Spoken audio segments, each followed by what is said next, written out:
নমস্কার বন্ধুরা, আমার চ্যানেলে আপনাদের স্বাগত জানাই। আজকে আমি আপনাদের বানিয়ে দেখাবো সুজির প্যানকেক। প্রথমে আমি 1 বাটি সুজি নিয়ে নিলাম।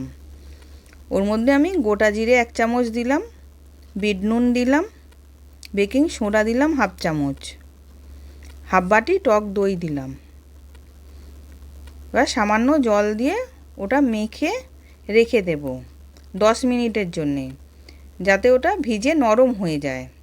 এবার 10 মিনিট পর দেখাচ্ছি কতটা ভিজে নরম হয়ে গেছে। এবার ওর মধ্যে আমি আমার পছন্দ মতন সবজি দিলাম, আপনারা আপনাদের মতন দেবেন। আমি গাজর গ্রেটারে কুড়ে রেখেছিলাম, গাজর দিলাম, বাঁধাকপি দিলাম, পেঁয়াজ দিলাম, আর কাঁচা লঙ্কা কুচোনো দিলাম, আদা কুচোনো দিলাম। দিয়ে এবার অল্প একটু জল দিয়ে মেখে নেব।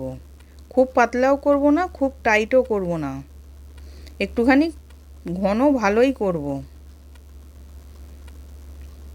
এবার ব্যাটারটা রেডি হয়ে গেছে। এবার আমি গ্যাসের মধ্যে একটা চাটু বসিয়েছিলাম, চাটুর মধ্যে তেল ব্রাশ করে নিলাম।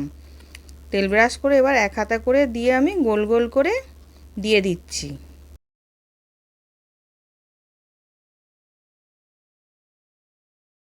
এবার দিয়ে এবার এক দিকটা হয়ে গেছে, আর এক দিকটা আমি উল্টে দিলাম।